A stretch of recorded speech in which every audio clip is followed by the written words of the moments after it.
የተባበሩት መንግስታት ድርጅት የኤርትራ ጉዳይ ልዩ መርማሪ በሀገሪቱ የሰብአዊ መብት ጥሰት እየተባባሰ መምጣቱን አስታወቁም። ልዩ መርማሪው መሐመድ አብዱስ ሰላም ባቢከር በጄኔቫ ለተባበሩት መንግስታት የሰብአዊ መብቶች ምክር ቤት ባቀረቡት ሪፖርት በኤርትራ በሰብአዊነት ላይ የሚፈጸሙ ወንጀሎች አሁንም መቀጠላቸውን ተናግረዋል። ለሁለት ሳምንት ገደማ በእስር ላይ የነበረችው ጋዜጠኛ ሳልሳዊት ባይነሳኝ መፈታቷን ቤተሰቦቿ ለዶይቼ ቬለ ተናገሩ። የጋዜጠኞች መብት ተሟጋቹ ድርጅት በእንግሊዝኛ ምህጻሩ ሲፒጄ የኢትዮጵያ መንግስት ባለስልጣናት ጋዜጠኛዋን በአስቸኳይ ከእስር እንዲለቁ ዛሬ ባወጣው መግለጫ ጠይቆ ነበር። በምስራቃዊ ሊቢያ የባህር ዳርቻ የአንድ ህፃን ሴት ልጅን ጨምሮ በትንሹ የ15 ፍልሰተኞች አስክሬን ተገኘ። አስክሬኖቹ የተገኙት ፍልሰተኞችን የጫነች ጀልባ በሜዲትራኒያን ባህር ላይ መስጠሟን ተከትሎ ነው። አፍሪካና የካሪቢያን ሀገራት መሪዎች ጥቁሮችን ለባርነት የዳረጉ ያሏቸው ሀገራት ካሳ እንዲከፍሉ ጠየቁ። ኢራን የሆርሙዝ የባህር ወሽመጥን በድጋሚ ዘጋች። ኢራን የባህር ወሽመጡን ለመዝጋቷ እስራኤል በሊባኖስ ላይ የምትሰነዝረው ጥቃት በመቀጠሉ ነው ተብሏል። አውሮፓን እያናወጠ የሚገኘው አስከፊ የሙቀት ማዕበል በጀርመን፣ ፈረንሳይና ጣሊያን ብርቱ ተጽዕኖ ማሳደሩ ተነገረም። ሙቀቱ እያየለ መሄዱን ተከትሎ ጀርመን ሀገር አቀፍ ማስጠንቀቂያ ስትሰጥ፣ ፈረንሳይ ለአስቸኳይ ስብሰባ ተቀምጣለች። ዜናውን በዝርዝር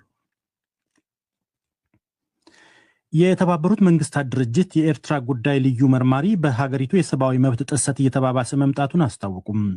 ልዩ መርማሪው መሐመድ አብዱስ ሰላም ባቢከር በጄኔቫ ለተባበሩት መንግስታት የሰብአዊ መብቶች ምክር ቤት ባቀረቡት ሪፖርት በኤርትራ በሰብአዊነት ላይ የሚፈጸሙ ወንጀሎች አሁንም መቀጠላቸውን አስጠንቅቀዋል። በኤርትራ ስልታዊና ሰፊ የመብት ጥሰቶች ያለ ከልካይ እየተፈጸሙ መሆኑን በአንድ ዓመት የምርመራ ሪፖርታቸው የጠቀሱት ልዩ መርማሪው በሀገሪቱ ያለው የሰብአዊ መብት ሁኔታ ይበልጥ አሳሳቢ ደረጃ ላይ መድረሱን ተናግረዋል። በኤርትራ ያለምንም ክስና ፍርድ ሰዎችን ለረዥም ጊዜ ማሰር፣ መሰወር፣ ማሰቃየት፣ የፖለቲካ ተቃዋሚዎችና ጋዜጠኞችን ማሳደድ የገዢው አካል ዋነኛ መገለጫዎች ሆነው መቀጠላቸውንም መርማሪው አክለዋል።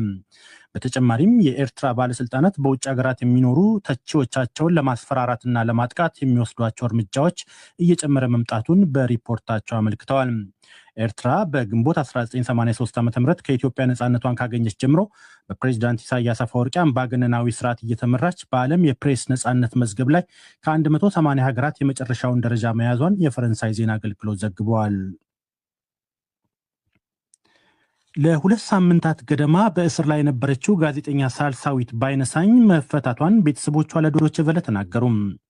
የጋዜጠኞች መብት ተሟጋቹ ድርጅት በእንግሊዝኛ ምህጻሩ ሲፒጄ የኢትዮጵያ መንግስት ባለስልጣናት ጋዜጠኛዋን በአስቸኳይ ከእስር እንዲለቁ ዛሬ ባወጣው መግለጫ ጠይቆ ነበር። የጋዜጠኛዋ ታናሽ እህት ሃይማኖት ባይነሳኝ ለጣቢያችን እንዳሉት ሳልሳዊት ከ13 ቀናት እስር በኋላ ዛሬ ከሰዓት በኋላ 10 ሰዓት አካባቢ ከእስር ተለቃለች። ጋዜጠኛ ሳልሳዊት ባለፈው ግንቦት 24 ቀን 2018 ዓ.ም ከተከናወነው ምርጫ ማግስት በኦሮሚያ ክልል ስለደረሰው ጥቃት በማህበራዊ መገናኛ ገጾቿ ላይ በመተቸቷ ሰኔ 1 ቀን 2018 ዓ.ም አዲስ አበባ ውስጥ ከሚገኘው መኖሪያ ቤቷ ተወስዳ መታሰሯን ቤተሰቦቿ ገልጾ ነበር። የሲፒጄ የአፍሪካ ዳይሬክተር አንጄላ ኪዊንታል ጋዜጠኛዋ ያለምንም ክስ ፍርድ ቤት ሳትቀርብ በእስር ላይ እንድትቆይ መደረጉ የሰብአዊ መብት ጥሰት ነው ማለታቸውን የፈረንሳይ ዜና አገልግሎት ዘግቧል። የኢትዮጵያ መንግስት ባለስልጣናት ጋዜጠኛዋን በአስቸኳይ እንዲፈቱ ወይም ክሷን በግልጽ አሳውቀው ፍርድ ቤት እንዲያቀርቧት ድርጅቱ ጥሪ አቅርቦ ነበር። ቀደም ሲል በመንግስት መገናኛ ብዙሃን ውስጥ ትሰራ የነበረችው ጋዜጠኛ ሳልሳዊት በገለልተኛ ማህበራዊ ሚዲያ ላይ የምታቀርባቸው ትችቶች ለመታሰሯ ምክንያት ሳይሆን እንዳልቀረ ይታመናል። በምስራቃዊ ሊቢያ የባህር ዳርቻ የአንድ ህፃን ሴት ልጅን ጨምሮ በትንሹ የ15 ፍልሰተኞች አስክሬን ተገኘ። አስክሬኖቹ የተገኙት ፍልሰተኞችን የጫነች ጀልባ በሜዲትራኒያን ባህር ላይ መስጠሟን ተከትሎ ነው። ጀልባዋ በአጠቃላይ 61 ሰዎችን አሳፍራ እንደነበር ከባህር አደጋው የተረፉ 10 ሰዎች ተናግረዋል። የባህር ድንበር ጠባቂዎች እንዳሉት አስክሬኖቹ ከግብፅ ድንበር አቅራቢያ በምትገኘው ቶብሩክ በተባለች የሊቢያ ከተማ የተለያዩ የባህር ዳርቻዎች ላይ ተበታትነውና ተበላሽተው ተገኝተዋል። በጀልባዋ ላይ ተሳፍሮ የነበሩ በርካታ ሰዎች መሆናቸውን ተከትሎም አሁንም ተጨማሪ አስክሬኖች ሊገኙ እንደሚችሉ ባለስልጣናቱ ተናግረዋል። በአደጋው ህይወታቸውን ያጡ ሰዎች ዜግነት ግን በዘገባው አልተጠቀሰም። የቶብሩክ ቀይ ጨረቃ በፌስቡክ ገጹ በለቀቃቸው ምስሎች የበጎ ፈቃደኞች አስክሬኖችን ካለታማ የባህር ዳርቻዎች በማንሳት በነጭ ፕላስቲክ ከረጢቶች ውስጥ ሲያደርጉ ታይተዋል። በጎርጎርሳዊ 2011 የሙአመር ጋዳፊ አገዛዝ ከተገረሰሰ ወዲህ ሊቢያ ወደ አውሮፓ ለመሻገር ለሚፈልጉ ፍልሰተኞች ዋነኛ መሸጋገሪያ ሆናለች። አፍሪካና የካሪቢያን ሀገራት መሪዎች ጥቁሮችን ለባርነት የዳረጉ ያሏቸው ሀገራት ካሳ እንዲከፍሉ ጠየቁ። ሀገራቱ ጋና አክራ ውስጥ ከመከሩ በኋላ ባወጡት የጋራ መግለጫ ለድርጊቱ በይፋ ይቅርታ ልንጠየቅ ይገባልን ብለዋል። ጥሪው የቀረበው የተባበሩት መንግስታት ድርጅት ባለፈው መጋቢት ወር የአትላንቲክ የባሪያ ንግድን በሰው ልጅ ታሪክ ላይ የተፈጸመ እጅግ አስከፊ ወንጀል በማለት በይፋ ካወገዘው በኋላ ነው። በጋና ዋና ከተማ አክራ የተካሄደው የቀጣይ እርምጃዎች የተሰኘው ጉባኤ በባሪያ ንግዱ ላይ የተሳተፉ ሀገራት ያለ አንዳች ቅድመ ሁኔታ ይቅርታ እንዲጠይቁ የሚያስገድድ የአቋም መግለጫ ወጥቷል። ይቅርታ መጠየቁ ለእርቅ እምነትን ለመገንባትና ፍትህን ለማስፈን እንደ መሰረታዊ እርምጃ እንደሚቆጠርም በጉባኤው ላይ ተገልጿል። የተባበሩት መንግስታት ድርጅት ያሳለፈው ውሳኔ በሀገራት ላይ አስገዳጅነት ባይኖረውም ጠንካራ የሞራል የበላይነትና ተሰሚነት እንዳለውም ታምኖበታል።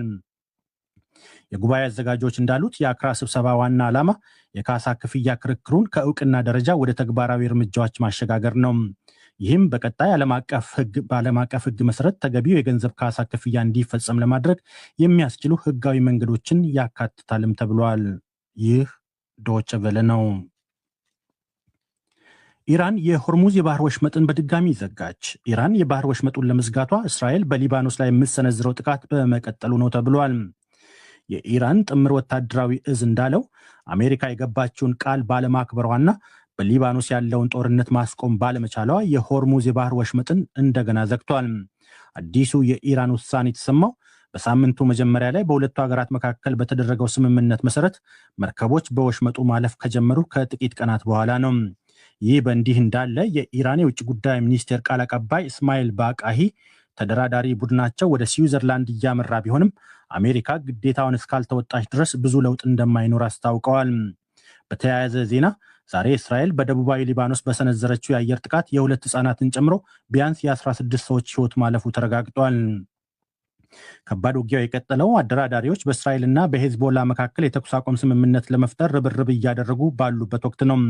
የእስራኤሉ ጠቅላይ ሚኒስትር ቤንያሚን ኔታንያሁ ከሄዝቦላ የተደቀኑባቸው ስጋቶች እስካልተወገዱ ድረስ ሰራዊታቸው በደቡብ ሊባኖስ እንደሚቆይ በድጋሚ ዝተዋል።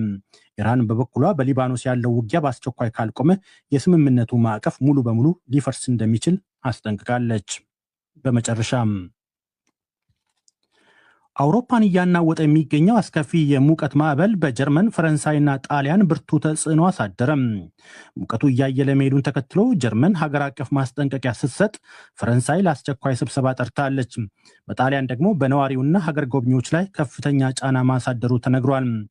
የፈረንሳዩ ጠቅላይ ሚኒስትር ሴባስቲያን ሴኮርኑ የሀገሪቱ የአየር ሁኔታ ኤጀንሲ ሙቀቱ እስከ ቀጣዩ ሳምንት እንደሚቀጥል ካስጠነቀቀ በኋላ የድንገተኛ ጊዜ ስብሰባ ጠርተዋል።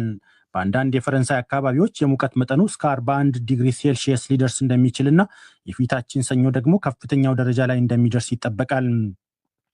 ጀርመንም የሙቀት መጠኑ ወደ 38 ዲግሪ ሴልሺየስ በመቃረቡ ጥንቃቄ እንዲደረግ ሀገር አቀፍ የሙቀት ማስጠንቀቂያዎችን አስተላልፋለች።